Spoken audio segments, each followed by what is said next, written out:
Let me tell you how a suitcase and a secret changed everything. Picture this.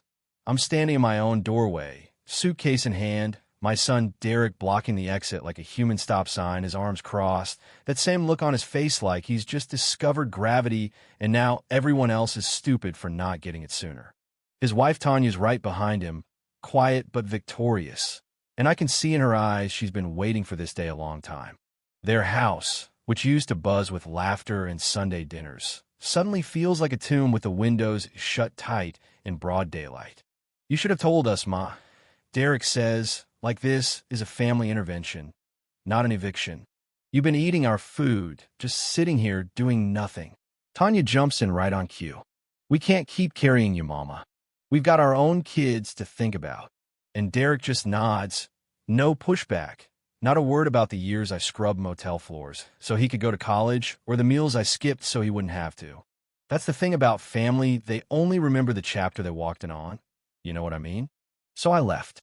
Didn't cry, didn't make a scene. Just let the click of that old door echo a little longer than it should. Dragged my suitcase down cracked pavement, past the same rosebush I planted when Derek was born, to a cold metal bench 3 streets over. 72 years pressing down on my back, but that's nothing compared to the weight in my chest. What Derek didn't know what no one knew was that I hadn't been fired from my job at the church. I quit because the doc told me my back would snap like a twig if I kept hauling food boxes. The church begged me to stay, but sometimes you just know when it's time to bow out gracefully. I never told them about the pain. Didn't want to worry, Them didn't want to be a burden. Isn't that funny? Sitting on that bench, I thought about the house I'd signed over to Derek, the promise he made to take care of me forever. Funny how forever can expire faster than milk. But here's the kicker, and let me back up a sec so you get the full picture. 34 years ago, when my husband died in that awful work accident, we got insurance payout, nothing flashy. But hidden in all those papers was a land deed. Out in the sticks, nothing but brambles and dust. Everyone told me to sell it, but I held on. Paid the taxes every year, even if it meant eating oatmeal for dinner more nights than I'd like to admit. Last fall, out of nowhere, some kid in a suit shows up, says a solar company wants to buy every scrap of land for some big new project. The number he offered me? Let's just say I had to sit down, or I'd have hit the floor. But I made them keep it quiet, wired it to a trust at my church in my late husband's name. So to everyone else, I was still poor old Martha with lint in her purse. But tucked next to my handkerchief was a card to an account with $1.4 million. Yeah, that happened. I spent that first night in a shelter. Could have gone to a hotel, but I wanted to be around folks who knew about losing things that matter. Share my food, listen to stories, gave out smiles like loose change. Next day, I walked over to a tiny cottage on the edge of town. The place was falling apart, roof leaking, weeds everywhere, but the bones were good. I paid cash, had it fixed up in 3 weeks under the name Grace Holdings. Nobody knew it was me. Didn't want revenge, just wanted a place where nobody got thrown away. That was my plan. Not dramatic, not Hollywood, just real. Meanwhile, Derek's life started falling apart like a cheap sweater. The house I paid for? Foreclosed. He bounced from job to job, side hustles, warehouse gigs, even tried to flip sneakers online. Debt piled up. Marriage crumbled. Tanya took the boys and left.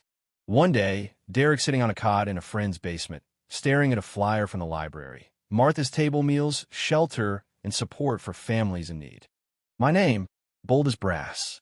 Guess it rattled something in him, because the next morning he showed up at my place. I'd painted the cottage, planted sunflowers, put up a hand-carved sign. Inside smelled like bread and fresh hope. He steps in, and for the first time in years, he looks like my little boy again, lost and tired. "Mama," he says, and my heart almost caves in. We sit down, just the two of us, hands wrapped around mugs.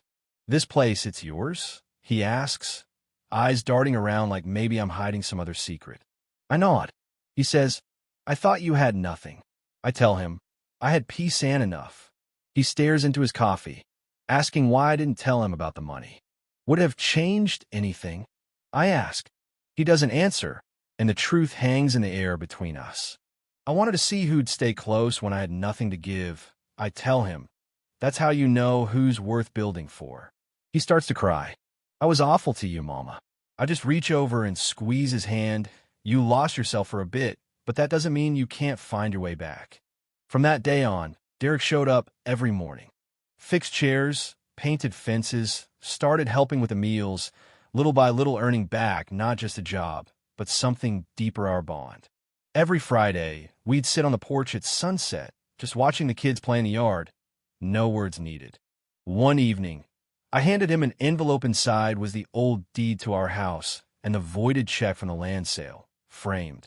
You don't owe me a thing, I told him, but now you know what happens when love comes before pride. And for the first time, I saw him really see Minute as his mother, but as a woman who built something real from nothing but grit and forgiveness. Years went by. When I finally passed, it wasn't some big spectacular fancy funeral, just people from every walk of life. Folks from the shelter, teachers, little kids with sunflower bouquets, all telling stories about Mama Martha, who gave more than she ever took. Derek stood up, apron in hand, and said, "She left with nothing, but she built more than any of us could see. She didn't just feed us, she forgave us." Above his head, the sign still read, "The doors that close behind you can't match the ones you open for others." And that's what stuck, the idea that no matter how hard life slams a door in your face, you can always choose to open one for somebody else. Now, before you go, tell me, what would you have done in Derek's shoes? Does forgiveness really fix what's broken, or are some things just too far gone? Drop your thoughts below. Let's see where you stand, right or wrong, pride or love, revenge or second chances. That's what makes us human, isn't it?